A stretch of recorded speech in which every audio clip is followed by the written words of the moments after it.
지규현 판사 접대받았나 이건데 민주당 김용민 의원이 지금 룸살롱 접대 의혹을 제기를 한 그 내용이죠. 네. 일단 오늘 법사위가 있었고 대법원의 그러니까 사법부의 선거 개입과 관련된 청문회입니다. 뭐 이제 총 16명을 요청했는데 아무도 안 나왔지만 어쨌든 일부 나온 증인들과 이제 필수적으로 이제 나와야 되는 사법부의 이제 일원들, 고위 공무원들을 대상으로 이제 질의가 이어졌는데 일단은 오늘 2명이 좀 주목을 받았어요. 한 명이 이제 김용민 의원이고요. 나머지 한 분 김기표 의원인데 그 두 분이 지기현 부장판사, 지금 윤석열 내란 사건 전담 재판부의 부장 판사입니다. 근데 이 지기현 판사가 서울 강남구 소재의 룸살롱에서 접대를 받았다. 이제 이 의혹을 제기를 했어요. 그래서 오전에 있었던 김용민 의원의 질의에서는 이 매우 구체적인 제보를 받았다면서 1인당 비용이 한 번에 이제 100만 원에서 200만 원에 이르는 그런 접대를 여러 차례 받았다. 이제 이렇게 폭로를 했고요. 물론 천대엽 법원행정처장은 금시초문이라고 얘기를 했지만 필요하면 사진을 드리겠다. 그렇게 이제 그러니까 이제 김용민 의원이 그렇게 얘기를 해버리니까 그러면 이제 실제 뭐 법률에도 저촉되지만 뭐 뇌물죄 혹은 뭐 김영란법 다 포함해가지고 실제 법에 저촉될 수 있기 때문에 사법부에서 감사를 해야 되는 거 아니냐, 감찰을 해야 되는 거 아니냐 이런 지적까지 했고 실제로 자료를 주시면 감찰에 들어가겠다. 이제 그게 이제 오전 질의였거든요. 근데 오후에 김기표 의원이 룸살롱 내외부 사진을 또 공개를 했어요. 그러니까 같은 내용인가요? 그죠, 같은 내용이에요. 예. 김용민 의원 폭로한 김용민 의원은 사진을 공개를 안 했고요. 김기표 의원도 이제 검찰 출신이고 지금 변호사 출신이기 때문에 자신도 똑같은 제보를 받았다면서 해당 룸살롱의 내외부 사진을 공개를 하면서 예약제로 운영되는 최고급 룸살롱이다. 제보자가 여기 갔었고 지기현 부장이 여기 갔었다는 사진을 이미 가지고 있다. 그리고 제보자가 왜 이거를 제보했는가? 내란 수괴를 풀어주는 걸 보고 분노해서 제보한 것이다. 이렇게 폭로를 했습니다. 근데 여기에 하나 더해서 노종면 원내 대변인이 서면 브리핑을 했는데요. 민주당이 확보한 제보 사진에는 지귀현의 얼굴이 선명하다. 사진이 찍힌 장소가 서울 강남 최고급 룸살롱이라는 것도 이미 민주당이 거듭 확인했다. 이게 총 3가지의 이제 흐름이 있거든요. 이렇게 돼버리면 지금 사법부 입장에서는 지금 지기현 판사의 얼굴까지 민주당이 확보했다라고 지금 주장을 했으니까 감찰을 안 할 수가 없는 그런 상황이 되어버린 상황입니다. 네. 요거는 폭로하는 영상 잠깐 보시고 그 다음에 토론 진행하겠습니다. 자, 수술하는 의사의 손은 깨끗해야 됩니다. 재판을 하는 판사들은 더 청렴해야 되고 다른 공무원들보다 더 청렴하고 법을 더 잘 지켜야 되고 특히나 뇌물과 관련해서는 더 철저하게 자기관리를 해야 됩니다. 제가 제보를 하나 받았습니다. 지금 재판을 하고 있는 어떤 판사가 룸살롱에서 접대를 받았다라고 하는 매우 구체적인 제보를 받았습니다. 룸살롱 구체적으로 특정했고 그 룸살롱에서 1인당 100에서 200만 원 정도의 비용이 나오는 룸살롱에서 여러 차례 술을 마셨고 단 한 번도 그 판사가 돈을 낸 적이 없다. 접대를 받았다. 라고 구체적인 제보를 받았습니다. 이런 제보가 있다면 법원행정처는 어떤 조치를 취해야 됩니까? 일단 제가 그 이야기는 금시초문이라서 제가 일반적인 절차가 뭐가 있습니까? 당연히 이제 우리 독립된 기관인 윤리감사실에서 조사를 할 것 같습니다. 그 판사가 바로 내란 수괴 윤석열을 재판하고 있는 지기현 부장판사인데 그 판사가 이렇게 수차례 고급 룸사롱에서 술 접대를 받았다라는 아주 구체적이고 신빙성 있는 제보, 거기다가 사진까지 제보가 들어왔습니다. 이거 어떻게 하겠습니까? 어떤 조치를 취하겠습니까? 저는 생각할 수 없는 일이라서 지금 답변 드리기는 어렵습니다. 네, 그러니까 이렇게 공개하고 나서 그 룸살롱 이름이나 내부 사진까지 다 공개가 됐다.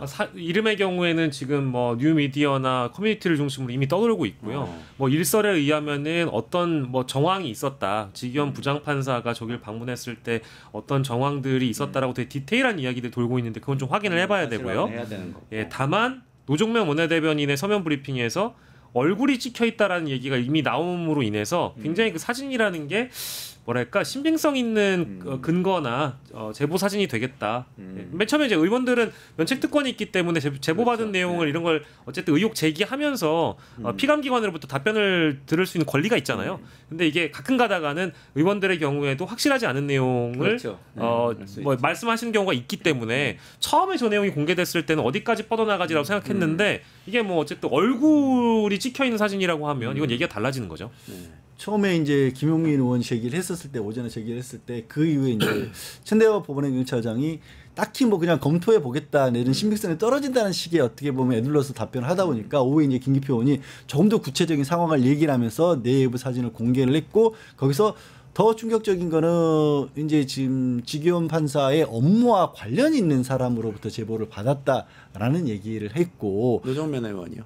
김기표 의원이요. 의원. 노정면 원내대변인은 추가적으로 거기에 서면 이제 브리핑을 서면 하고. 브리핑을 하면서 일시 장소까지도 다 파악을 했었고 약간 김기표 같은 경우는 애둘러서 표현을 하기를 이게 뭐 윤리적인 여부를 떠나서 그냥 갈 수도 있다라고 치더라도 불법적인 행위까지도 있었을 수도 있다라는 식으로까지 얘기를 해서 상당히 구체적인 진술들 제보들을 파악을 한 걸로 보여요.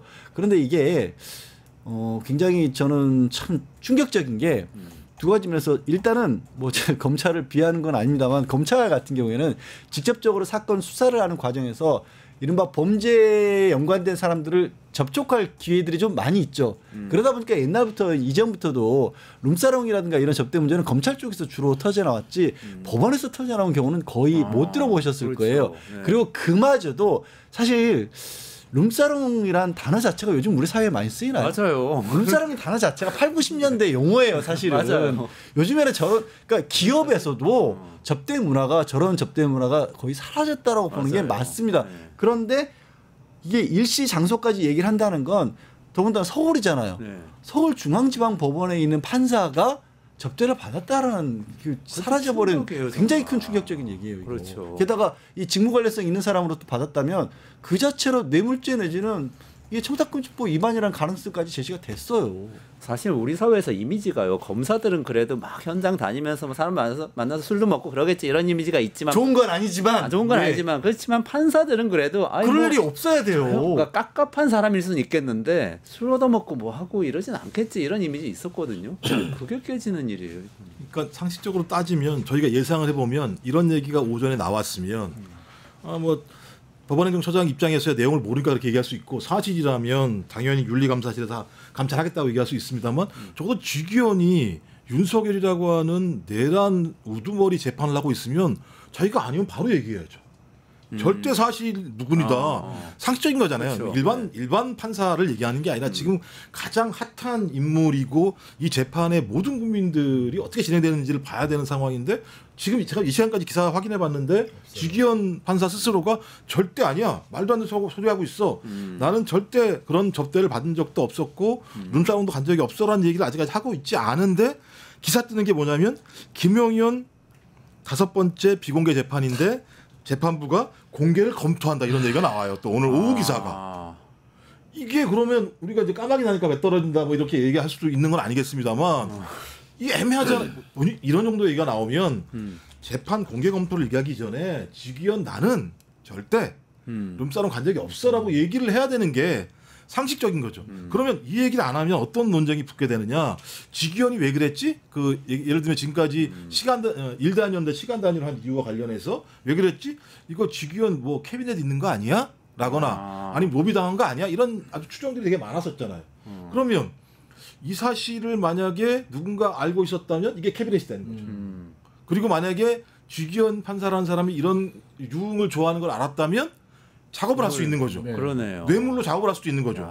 이런 해석이 가능해지기 때문에 이 재판과 관련해서 벌어지고 있는 불공정성, 윤석열에게만 제기되고 있는 매우 친인권적인 재판 과정들을 이렇게 이해할 수도 있잖아요. 그러면 이 결과를 국민들이 신뢰할 수가 없잖아요. 그렇죠. 시대의 저 내란 우두머리 범죄에 대한 판결 문제를 국민이 신뢰할 수 없다면 이건 매우 심각한 문제일 수밖에 없는데 지기현은 아직까지 침묵하고 있다. 이건 대단히 심각한 문제인 거죠. 그리고 이 내용도 내용이지만 사실은 서용교 의원도 오늘 주목받은 분 중에 한 분이거든요. 근데 이분은 이제 이것도 이제 뭐 제보를 받았다라면서 의혹 제기를 한 겁니다.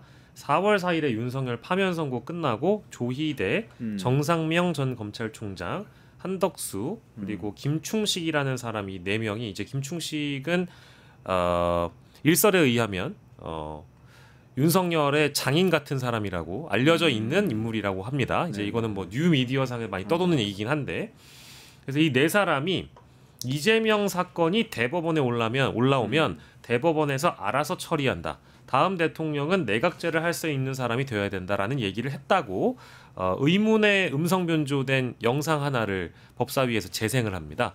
이것 역시도 마찬가지로 또 그러니까 사법부가 계속 불신의 고리를 이어가다 보니까 이런 제보들이 들어오는 거 아니냐라는 그런 주장을 하기 위해서 그런 폭로를 한 건데요. 이제 그 내용도 서영교 의원이 제보일 수 있겠지만 의혹을 제기하는 것이지만 단서를 달아서 설명하셨기 때문에 마찬가지로 확인을 해봐야 되는 내용 중에 하나라고 봅니다. 누구의 음성을 튼 거예요? 그거는 뭐 제보 영상이라 가지고 제보를 한 사람의 제보를 그 제보자의 그 음성 처리가 이제 익명 변조 처리가 된 영상이겠죠. 네. 이런 얘기들이 계속 나오는 거는 진짜. 특히 법원을 둘러싸고 말이죠. 너무 불안하게 만드는 거예요, 국민들을. 뭐 까마귀 날자 배 떨어진다 또 정도가 있는데 지금 사실 이번 주 처음 들어서 지난 월요일에 윤석열이 처음으로 지상으로 이렇게 뭐 지금 법정을 들어갔지만 그 법정 출두하는 모습조차도 포토라인조차도 무시하고 그냥 들어갔었지 않습니까? 그러니까요. 물론 거기에 대한 해석은 윤석열의 지금 상황에서 상황이 본인도 좋지 않다는 걸 알기 때문에 뭐 특성상 그럴 때는 말을 안 한다라고 해석하는 분들도 계십니다만 그런 해석이 맞다고 치더라도 그렇게 불쑥 말도 안 하고 그리고 또 법원 직원들이 그 상황에서도 이 기자들이 오히려 접근할 수 없게끔 딱 가이드라인을 만들어 가지고 그냥 그 영상 아무 보지 않고 아무 설명 없이 그냥 보면요.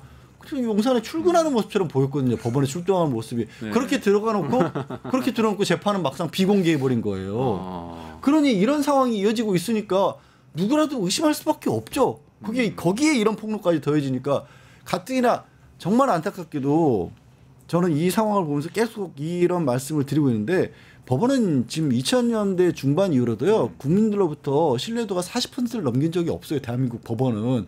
그럼에도 불구하고 법원이 유지가 됐던 건 법원이 잘해서가 아니라 오히려 거꾸로 국민들이 우리가 법원마저 부정해버리면 나라의 근간이 흔들린다라는 마음으로 법원을 지켜준 건데 스스로 붕괴하고 있어요 지금. 아니 그 와중에 또 그 대법원장에 대한 청문회 불출석 이슈가 있었잖아요. 네. 국회에서 불렀는데 조희대 대법원장 안 나오겠다는 방침을 정한 거죠. 네, 이거는 이제 뭐 며칠 전에 이미 예고를 했던 내용이고 이 재판에 관해서 청문회에 법관이 출석하는 게 여러모로 곤란하다라는 입장을 밝혔고 이것에 대한 국회 측 이제 범야권의 입장은 어제 오늘 사이에 충실히 이미 반영이 된 것 같아서요. 어쨌든 이 청문회 출석에 요청받은 사람이 총 16명인데요. 대법관 포함해가지고 대법원장 비서실장 또 법원행정처 사법정보화 실장 같은 사람들 이런 사람들은 아마 재판 기록 실제 그 로그 기록이라든지 전자 문서화된 내용을 실제 받는지 안 받는지에 대한 여부 이제 이런 것들을 따져보기 위해서 포함이 된 것 같고 대법관 이외에도 대법원 수석 선임 재판 연구관 이제 이런 사람들이 모두 다 불출석하는 것으로 의견을 모아서 이번 주 월요일에 이미 국회에 제출을 해서 14일은 나가지 않겠다라고 밝힌 바 있습니다. 판사는 출석하지 않는다. 지금 이런 원칙인 것 같은데 맞습니까? 그러니까 이제 아까 얘기했던 서영교 의원이 변조된 녹취라고 하는 내용이 만약에 사실이라면 매우 중대한 거죠. 그러니까 그렇죠. 사법권을 가지고 국민 참정권을 유린하는 행위가 벌어질 수 있다고 자기들이 모의했다는 거잖아요. 그러니까 우리가 결정하면 바꿀 수 있어 대통령을. 그러니까 그러니까 국민의 선택권을 제거할 수 있어. 이 얘기는 이재명 후보를 제거할 수 있어. 우리가 그렇죠. 결정하면 이게 사실이라면 이건 제가 볼 때는 매우 예를 들면 호러 같은 상황인 것이죠. 이건 말이 안 되는 일이 벌어진 거고 또 하나는 국회가 법률에 의해서 당신 나와. 재판 과정에서 문제가 되게 많으니까 보니까 당신들 지금 헌법이나 법률을 어기는 행위들이 꽤 많은 것 같은데 우리가 거기에 가서 청문을 내야겠어 그랬더니 아니 우리는 헌법과 법률에 따라서 양심에 따라 재판했기 때문에 하등에 꺼릴 게 없어 가서 얘기할 게 없어라고 좀 얘기하는 거잖아요. 따지고 보면 아니 자기들은 법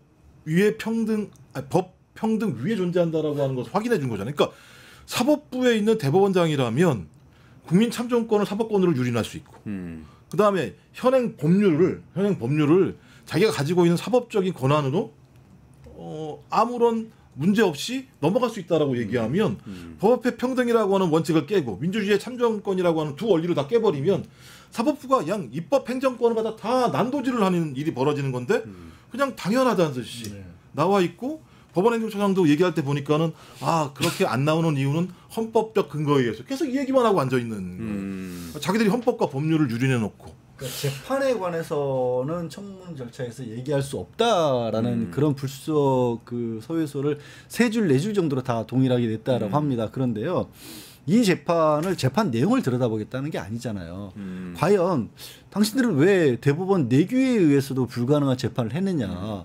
그리고 대법원 내규에서도 그렇고 그 6만 쪽이라고 하는 기록들을 보지도 않았다고 하는데 재판 내용이 아니라 그런 절차들은 그럼 제대로 된 거야? 그리고 대법원에서 거기서 해명으로 내놓은 게 우리는 기록만 보는 게 아니라 재판연구관에 의해서 작성된 의견서라든가 각종 다른 보고서도 봅니다. 아니 그러면 재판관이 대법관이 안 봤다고 한다면 적어도 의견서를 작성하기 위해서는 재판연구관이라도 봐야 되는데 그럼 재판연구관은 봤어요? 이것조차 우리는 답변을 못하겠다. 그렇게 따지기 시작하면요. 법원과 관련된 부분은 그 누구도 아무것도 못 물어보는 겁니다. 왜? 법원은 재판과 관련된 일을 하는데 재판과 관련되지 않은 업무가 없잖아요. 말씀하신 것처럼 법원이 그냥 누구도 건드리지 못하는 성역이라는 얘기를 한 거고요. 법원의 재판이 독립돼 있다는 헌법의 원칙은 권력으로부터 자유롭다는 얘기입니다. 누가 대통령이 되건 누가 위에 국무총리건 국회의장이 됐건 이런 사람들이라도 그런 것으로부터 간섭받지 않는다는 얘기지 국민적인 의혹이잖아요. 국회의원들은 국민의 의혹을 대신해서 청문 절차를 거치겠다는데 그것조차 거부를 해버린 거거든요. 이제 사법부는 검찰은 뭘 하는 것이죠? 법을 집행하는 것이고 그 법은 누가 만듭니까? 국회에서 만들고 국회의원들은 국민들을 대신한 거예요. 자신들은 그 국민들이 합의에 의해서 만들어낸 법을 집행하는 것이 법 위에 있는 것이 아닌데 그렇죠. 착각들을 하고 있어요. 그렇죠. 저는 여러 사설들 이제 이렇게 보면 되게 법치주의와 이런 어떤 질서를 운운하는 보수 성향의 언론들이 사법부를 흔드는 민주당의 행위를 강력하게 비판하는 그런 사설들이 있거든요. 그 의견들을 일부 좀 존중한다고 하더라도 이게 사실은 일반적으로 국민들이 이해하기가 힘든 절차와 과정이었잖아요. 어려운 질문을 하는 게 아니라 기록을 봤는지를 물어보는 것이고 그리고 왜 전례가 없는 선거 기간에 재판을 잡아서 실제 대선에 개입하려고 했는가 이제 이런 상식적인 의문을 던져보려고 하는 거거든요. 근데 이런 절차에도 응하지 않겠다라고 하는 건 굉장히 오만한 거죠. 그러니까 삼권분립 국가고 저도 몰랐는데 사법부의 독립이라는 표현은 없다고 하지 않습니까? 사법권의 독립이라는 표현이 헌법에 명시가 돼 있다고 하더라도 그러니까 사법부 스스로가 견제받지 않는 권력이 아니거든요. 네네네. 이런 거는 너무 거만하고 오만한 것 같아요. 그리고 서영교 의원 얘기에 대해서는 대법원적 반응은 없었나요? 이것도 마찬가지로 법원행정처장이 이 아까 첫 번째 의혹이나 두 번째 의혹 둘 다 너무 생경한 얘기고 들어본 적이 없어서 들어본 적이 없다. 예. 그리고 그렇게 얘기를 했죠. 조희대 대법원장은 본인이 모시고 있는 분인데 네. 절대로 그럴 일이 분이 없다. 아닙니다. 그럴 사람이 아니다. 그런 그럴 분이 사람이 아닙니다. 아니다는 얘기 우리 너무 많이 속아가지고 저는요 이 법원이 마지막으로 기초가 말씀드리겠습니다. 안 돼 있는 것 같아요. 기록도 보지만 그밖에가 이게 아니고요. 기록은 봐야 되는 거예요. 그러니까 이 원칙을 지키지 않으면 그러니까 증거 기록을 보는 거잖아요. 그걸 안 보고 판결을 내리게 되면 어떤 일이 벌어지냐? 심각한 인권 침해가 벌어질 수 있어요. 재판관은 뭘 하느냐? 저 사람 집어넣어.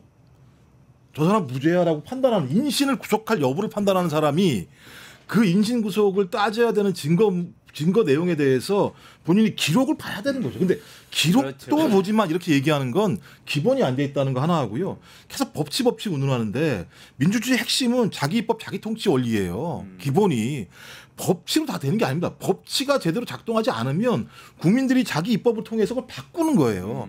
그렇죠. 바꿀 수 있는 권리를 가지고 우리가 야 어떻게 바꿔야 되는지 너 와봐 라고 청문회 와서 얘기를 들어보겠다는데 야 우린 거기 못 가라고 얘기하는 건 민주주의의 기본 근간 원리를 갖다가 스스로 부정하는 행위거든요. 그럼 제가 볼 때는 법관하지 말아야 돼요. 맞습니다. 여기까지 진행하겠습니다. 박영식 에디터, 김종욱 특보 그리고 양지열 변호사 함께했습니다. 고맙습니다. 네, 고맙습니다.